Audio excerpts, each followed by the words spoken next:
নমস্কার, কেমন আছেন সবাই? ম্যাক্স ভিডিও নতুন একটা ব্লগে আপনাদের সকলকে স্বাগত জানাই। আজ 23 জুলাই বুধবার, এখন বাজে সকাল 10:45। এখন থেকে আমি আমার আজকের ব্লগটা শুরু করছি। আজকে সকালে তুলতুল এই 9:15-20 নাগাদ ঘুম থেকে উঠেছে।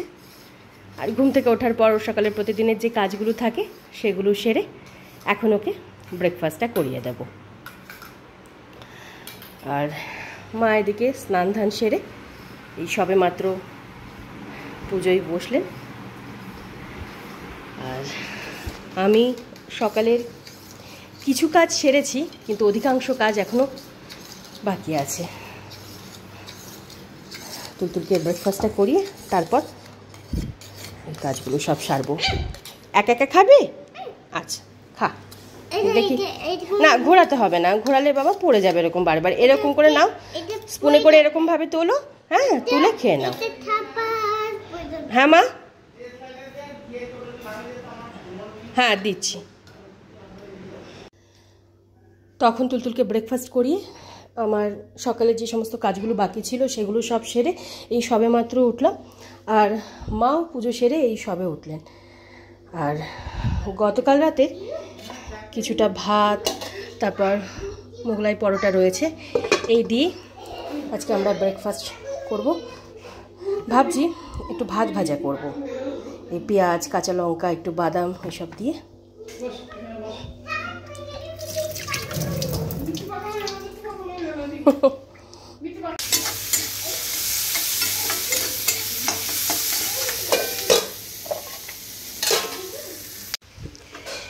এখন বাজে 12:30।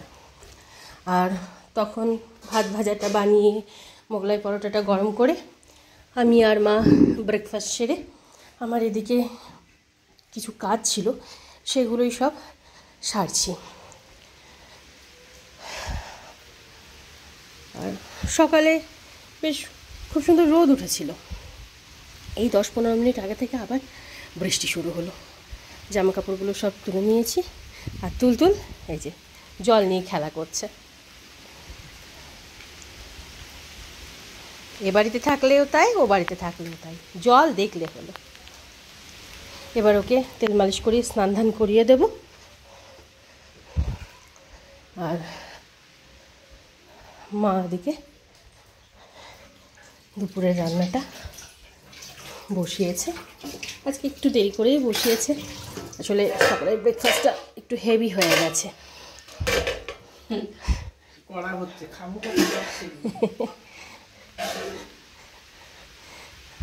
মা বলছে রান্না তো করছি, কিন্তু খিদে পেলে খাবো, না হলে আর খাবো না। হ্যাঁ,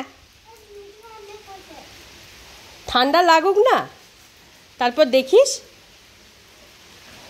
দাঁড়া, জলটুকু গরম হোক, স্নান করিয়ে দেব। গরম জল বসিয়েছি।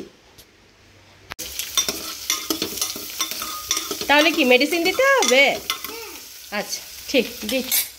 দাঁড়া 1 মিনিট দাঁড়া।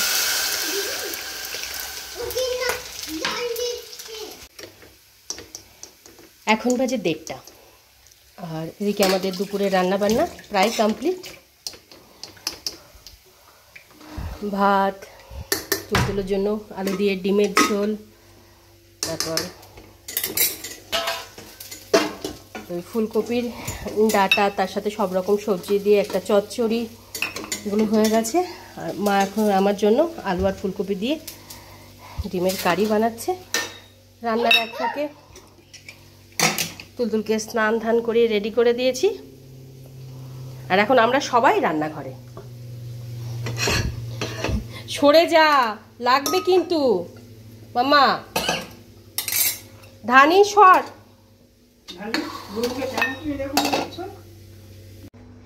এখন বাজে 3:40। আর তখন তুলতুলকে লাঞ্চ করিয়ে ওর হাত মুখটা ধুয়ে ঘুম পাড়ানোর জন্য বেডে নিয়ে গিয়ে শুয়ে দিলাম। শোয়ানোর পর শুরু হলো বায়না দিদুনের কাছে ঘুমাবে। ততক্ষণে মার রান্নাও শেষ হয়ে গেছিলো, তো মা গিয়ে ওর পাশে শুলো। যেই মা ওর পাশে গিয়ে শুলো, অমনি শুরু হয়ে গেল খেলা। মা কত চেষ্টা করলো, প্রায় 15-20 মিনিট ধরে ওকে ঘুম পাড়ানোর চেষ্টা করে গেল, কিছুতেই না। বাধ্য হয়ে মা ওর পাশ থেকে উঠে চলে গেল। তারপর আমি গিয়ে ওকে ঘুম পাড়ালাম। এই 2:30 2:40 নাগাদ তুলতুল ঘুমালো। ওকে ঘুম পাড়িয়ে ধানের খাবারটা বেড়ে ওকে খেতে দিয়ে এদিকে আরও 2-1টা কাজ ছিল, সেগুলো সব সেরে তারপর আমি গেছিলাম স্নানে। স্নান করে এই কিছুক্ষণ আগেই উঠলাম। আর এখন এখানে মা আর আমার দুজনেরই খাবারটা বেড়ে নিচ্ছি। মাকে বললাম যে খেয়ে নিতে, কিন্তু মা বললেন যে ওই সকালে ব্রেকফাস্ট একটু হেভি হয়ে গেছিলো, মারও খিদে নেই। মা তো দুপুরে বলছিলেন যে সেরকম হলে রান্নাই করতে হবে না, মানে শুধু তুলতুল আর ধানির জন্য সেদ্ধ ভাত কিংবা ভাত ডাল একটু আলু ভাজা বানিয়ে দিলেই হবে। আজকে দুপুরে রান্নাটা বসাতেও একটু দেরি হয়ে গেছিলো, তাও তুলতুলের লাঞ্চ টাইমের মধ্যেই হয়েছিল। মা এসো, ম্যাটটা নাও। আর এবার আমরা লাঞ্চটা সেরে নিই, অনেক বেলা হলো।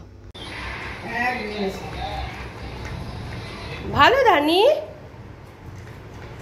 ধান্তু দই আর আইসক্রিম খেতে যে কি ভালোবাসে।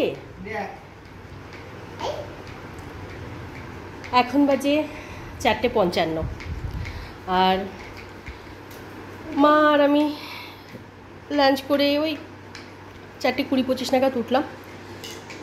উঠে লাঞ্চের পর টুকিটাকি যে কাজগুলো ছিল সেগুলো সব সারছিলাম। ততক্ষণে তুলতুলু ঘুম থেকে উঠে গেছিলো। আর এখন ধানি আর তুলতুল দুজনেই আইসক্রিম খাচ্ছে।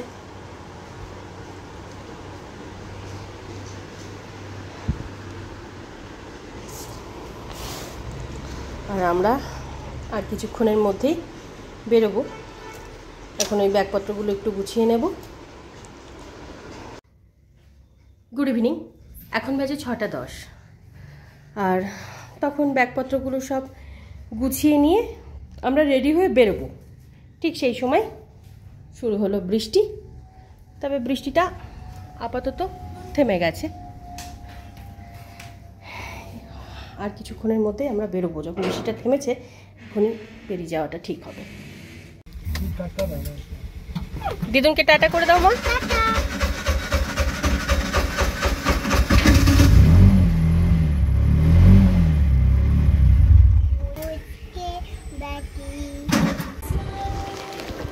এখন বাজে 7:40 আর আমরা এই 5 মিনিট আগেই এ বাড়িতে ফিরলাম। ফিরে দুজনে হাত মুখটা ধুয়ে সবেমাত্র ড্রেসটা চেঞ্জ করেছি। আর আমি এখন ব্যাগ থেকে সব জিনিসপত্রগুলো বের করছি। আজকে আমাদের এ বাড়িতে ফিরতে অনেকটা দেরি হয়ে গেল। দেরি হওয়ার কারণটা পরে বলবো, আগে এই কাজগুলো সেরে নিই। আর তুলতুল এসেই বসে বসে টিভি দেখছে এখন।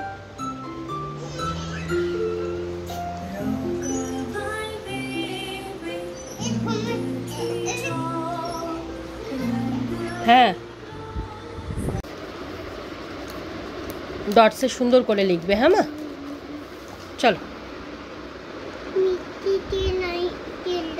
তখন ব্যাগ থেকে সমস্ত জিনিসপত্রগুলো বের করে জায়গা মতন গুছিয়ে রেখে আমি হাত মুখটা ধুয়ে ড্রেসটা চেঞ্জ করে সন্ধে দিলাম। সন্ধে টন্ধে দিয়ে উঠে এই কিছুক্ষণ আগে তুলতুলকে নিয়ে পড়াতে বসিয়েছি। স্কুলের হোমওয়ার্ক তো গতকালকে রাতেই কমপ্লিট হয়ে গেছিলো। আজকে ওই প্র্যাকটিস ওয়ার্কগুলো করছে। চলো চলো চলো, ফিনিশ করো। এখন বাজে 10টা আর 9:20-25 মধ্যে তুলতুলের লেখাপড়ার পর্ব সেরে স্কুলের ব্যাগপত্র সব গুছিয়ে রেখে একেবারে রাতের বিছানাপত্রটা করে নিয়েছি। আর ওদিকে রাতের রান্নাটাও বসিয়ে দিয়েছি। প্রেশার কুকারে ওদের জন্য ভাত হচ্ছে আর ভাতের মধ্যে কৌটো করে মসুরির ডাল আর একটু আলু পটল সেদ্ধ দিয়েছি।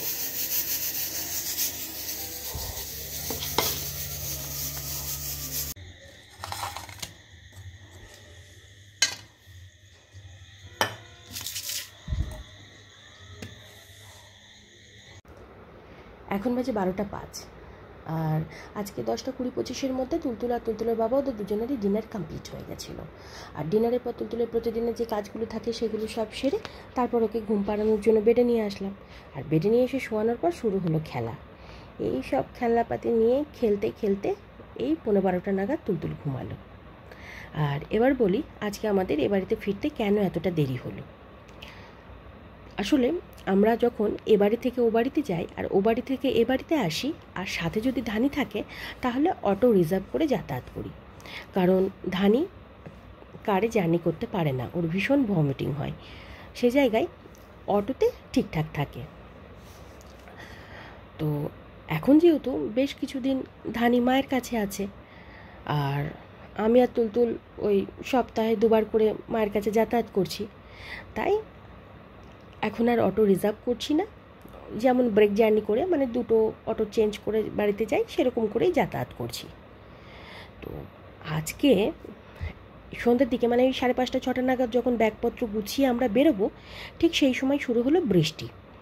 তো তুলতুলের বাবা ফোন করে বললেন যে ওয়েট করতে, উনি মিটিং সেরে ওই 7:30-8টা নাগাদ আমাদের নিতে যাবে। তো ভাবলাম ঠিকই আছে, কিন্তু দেখলাম তার কিছুক্ষণ পর বৃষ্টিটা একটু কমলো। তো ভাবলাম যে আবার অত দূর থেকে আসবে, তারপর মিটিংও আছে, তো ফোন করে জানালাম যে আসতে হবে না, আমরা এখান থেকে অটো রিজার্ভ করে চলে যাব, যেহেতু বৃষ্টি হচ্ছে। আর অটোটা আমাদের বাড়ির একদম সামনেই দাঁড়িয়ে থাকে, মানে ওই অটোওয়ালা দাদাই আমাদের নিয়ে আসে এ বাড়িতে। তো সেই মতন ওই 6:05-10 নাগাদ অটোতে বসলাম। প্রায় 15-20 মিনিট ধরে ওই অটোওয়ালা দাদা মানে অটো স্টার্ট করতেই পারছে না, কিছুতেই অটো স্টার্ট হচ্ছে না। মানে এত চেষ্টা করছে, ব্যাটারি বসে গেছে, বললো ব্যাটারি প্রবলেম হয়েছে। ওই 15-20 মিনিট মতন বসে থাকার পর দেখলাম সন্ধে হয়ে যাচ্ছে, আদৌ স্টার্ট হবে কিনা জানি না। তো অটো থেকে নেমে হেঁটে হেঁটে চক পর্যন্ত আসলাম, তারপর ওখান থেকে যেমন 2টো অটো চেঞ্জ করে বাড়ি আসে সেরকম করে বাড়ি ফিরলাম। তাই আমাদের আজকে ফিরতে অনেকটা দেরি হয়ে গেল। মানে এক এক দিন এমন এমন মানে পরিস্থিতির সম্মুখীন হতে হয় কি বলবো। আর তুলতুল অটো টোটো এগুলো চড়তে তো খুবই ভালোবাসে। ও এবার অটো থেকে নামবে না, ওই 15-20 মিনিট অটোতে বসেছিল, ও ভাবছে আমরা অটোতেই যাব, কিছুতেই অটো থেকে নামতে চাইছি না। তো অনেক বুঝিয়ে শুনিয়ে তারপর অটো থেকে ওকে নামালাম। এই 8:30-9টার দিকে অটোওয়ালা দাদা ফোন করেছিলেন। তো উনি বললেন যে মানে অটো তো স্টার্ট দিতে পারেইনি, ওই পাড়ার কয়েকজন মানুষজন মিলে ঠেলে ঠেলে অটোটাকে গ্যারেজ পর্যন্ত নিয়ে গেছে, তারপর ওখানেও মানে সব ঠিকঠাক করেছে, তারপর নতুন আবার ব্যাটারি বসিয়েছে, তারপর বাড়ি ফিরছে। মানে ওনার জন্য যদি আমি ওয়েট করতাম তাহলে আজকে আমাদের বাড়ি ফিরতে অনেক রাত হয়ে যেত।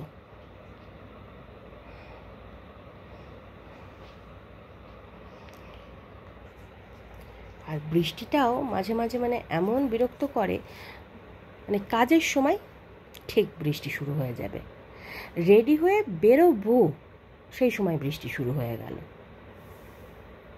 বেশিক্ষণ হয়নি, ওই আধ ঘন্টা মতন হয়েছিল। প্রথমে একটু ঝিঝির করে হলো, তারপর একটু মুষলধারে, তারপর আস্তে আস্তে কমে গেছিল। সকালে তো এত সুন্দর ওয়েদার ছিল, বেশ হালকা হালকা রোদ উঠেছিল, খুব সুন্দর হাওয়া চলছিল, বেশ ভালো লাগছিল। তারপর দুপুর থেকে শুরু হয়ে গেল বৃষ্টি। ওই যে বলি না যে বর্ষাকালে ওয়েদারের কোনো, এমনিতেই ওয়েদারের কোনো ভরসা নেই, আর বর্ষাকালে তো আরও বেশি, ওই রোদের কোনো ভরসা নেই, এই রোদ এই বৃষ্টি। যাই হোক, আগামীকালকে আবার তুলতুলের স্কুল আছে। তো আজকের ব্লগটা আমি এই পর্যন্তই রাখছি। আজকের ব্লগটা আমি এখানেই শেষ করছি। আমার এই ব্লগটা যদি ভালো লেগে থাকে তাহলে আমার এই চ্যানেলটাকে সাবস্ক্রাইব করে দেওয়ার জন্য বিশেষভাবে অনুরোধ রইল, সাথে লাইক আর শেয়ার করে দেওয়ার জন্য অনুরোধ রইল। সকলে ভালো থাকবেন। Bye and good night.